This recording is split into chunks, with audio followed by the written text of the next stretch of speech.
Okay guys, I will prepare this. I will teach you how to clean this mushroom.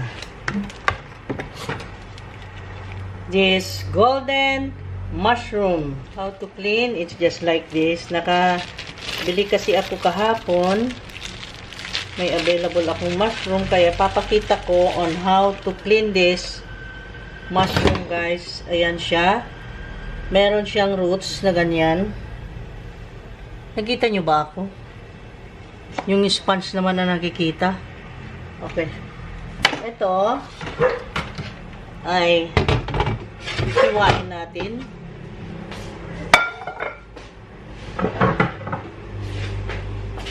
Ganyan. Slice. We will just slice.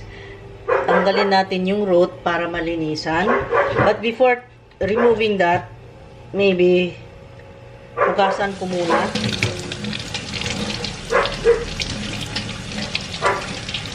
Just wash it with running water like this guys, because they are so delicate. Dandahanin natin ang paghugas sa gripo lang, just for cold running water. Ganyan, para mahugasan lang siya. And then, we will remove the root.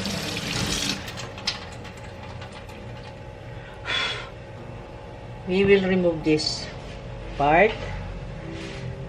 Yan, yung root lang. To clean this mushroom before cooking. And then, we will throw to the garbage.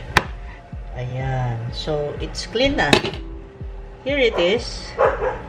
Ayan.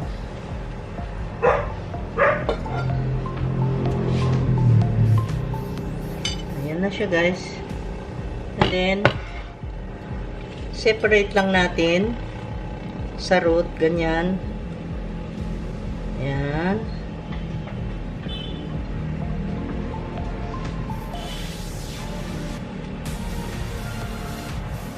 This is how to prepare this shiitake mushrooms.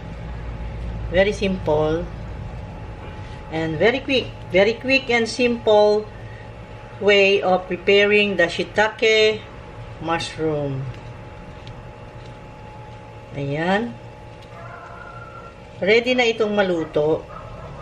And then, ang pagluluto nito ay saglit lang dahil ito ay madaling maluto. Very easy to cook. Very quickly. In just half minute. You can also eat this raw like this.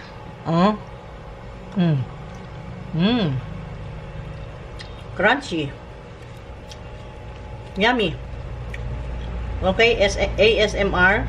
I will eat this whole bunch of mushroom.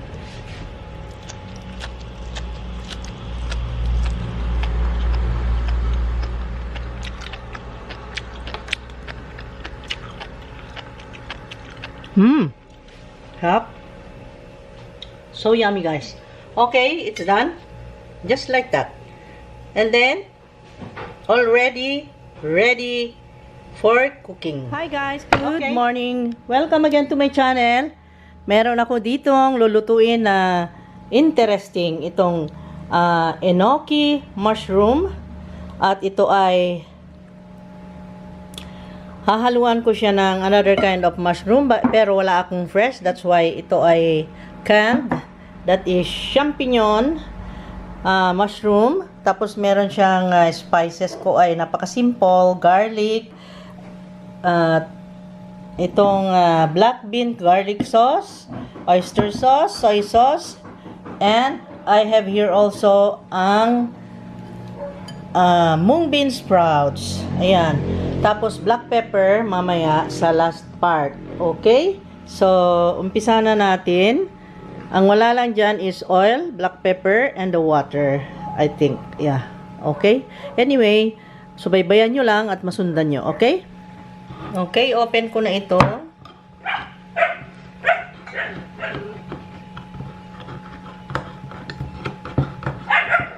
Dahil itong mushrooms na ito ay whole. Yung whole ang kinuha ko. Kaya, slicein natin. Pero itong brine niya, my God guys, ang ingay naman ang paligid.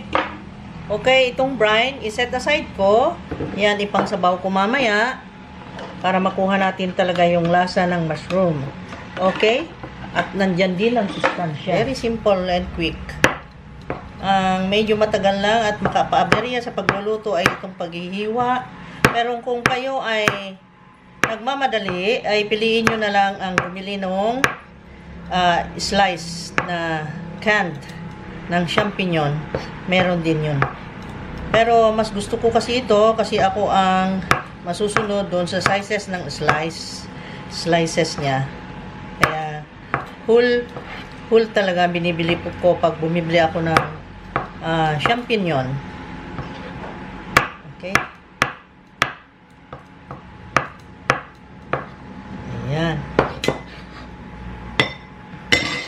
Tuloy na natin. Ihanda ko na yun. I-set ko na yung lulutuan ko dito sa table. And then, maluluto na ito. Ang sarap nito guys. Very healthy. Okay guys, umpisa na natin. Igisan muna natin ang spices sa sesame oil. Naku, wala pala dito. Wala ko nandyan na. Wala pang. Okay. Sesame oil ang gamitin ko guys. Maglagay lang ako ng about 3 tablespoons. Ayan. 2 to 3 tablespoons. Pero, sindihan ko pala muna. Naku, hindi pa na-set. Wait ha. Okay. Sindi na. Ayan, naglagay na tayo ng sesame oil. Sesame oil. Ba't ko na bubulol sa parteng yun? Okay.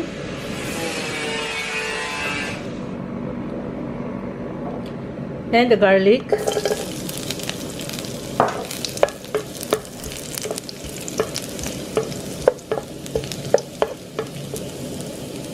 Hinaan natin, masyadong malakas.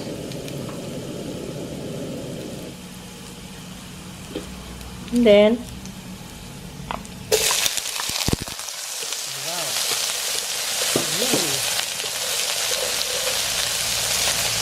And then,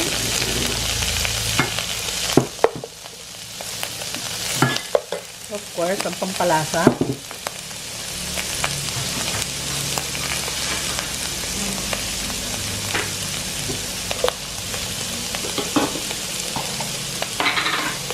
Let us season it with this black bean garlic sauce. Just 1 tablespoon.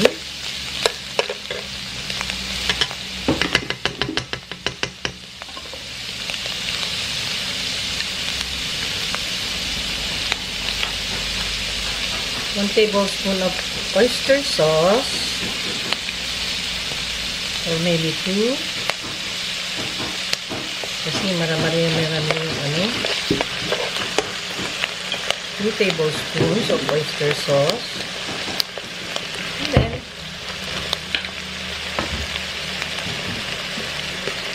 1 tablespoon of soy sauce. Okay.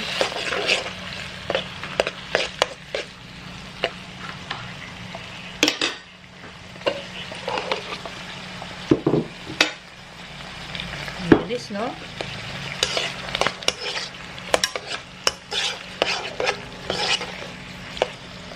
And then the mushroom brine. Itong tama lang.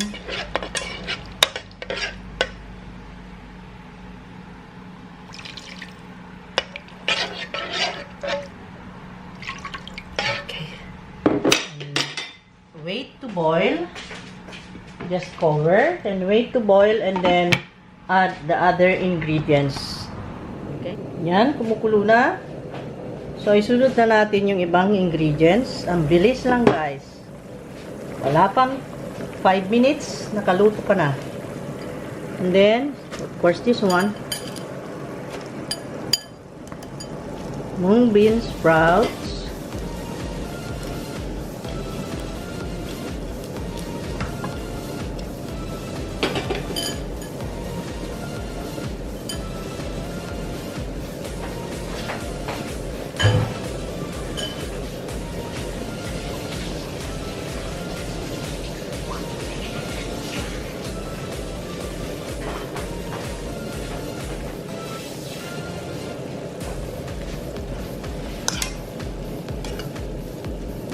And then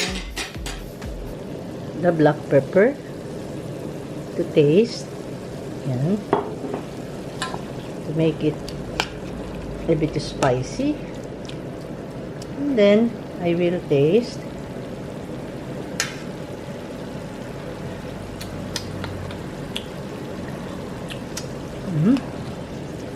Yummy. But I have to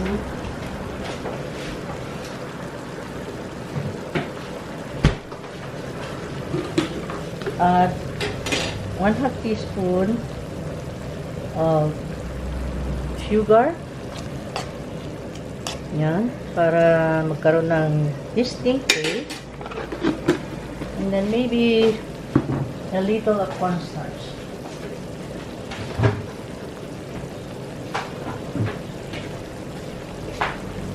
To make it creamy, to make it saucy, I will add cornstarch. I am using this one.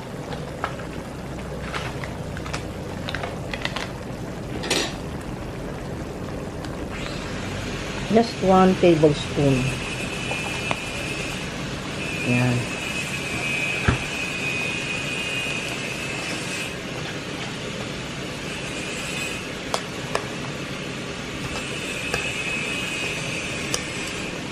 No, kulang pa.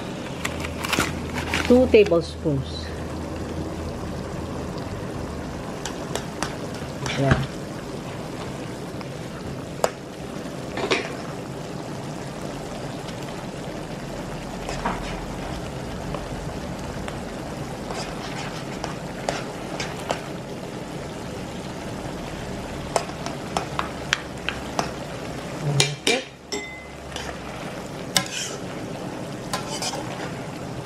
Ayan, luto na yung sprout. Pag naluto na yung sprout at okay na timpla, hihinaan ko. Masyadong malakas ang apoy. Like that. Para, wow, ang sarap. And now is the time to place this one. Ayan. See? Wow. How nice. How nice is this?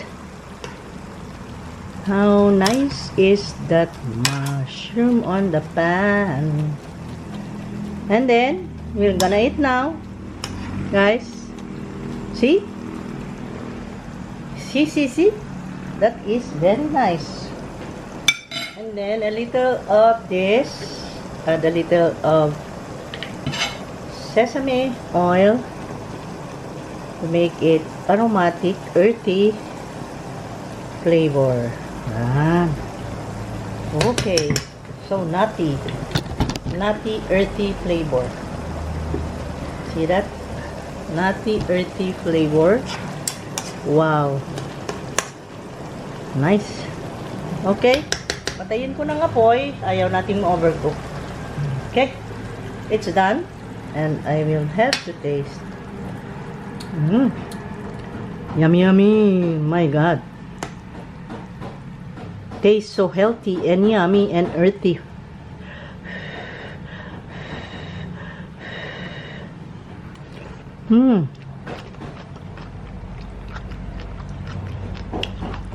So crunchy, so yummy. My God. This is good for ASMR food. ASMR video. This is good. I will make that one day. A video ASMR with this. I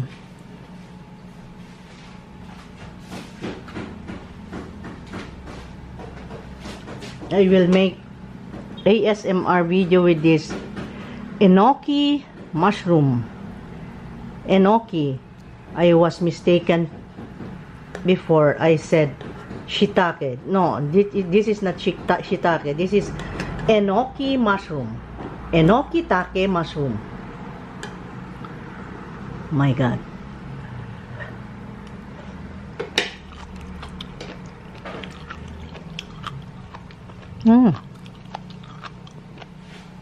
Okay.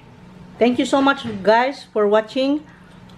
Sana naibigan nyo na naman tong video to, na-enjoy nyo at sana ay gayahin nyo. Ito yung napaka-healthy at napakasarap.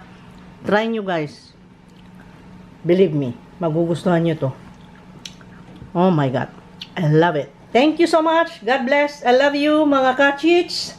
See you again next time.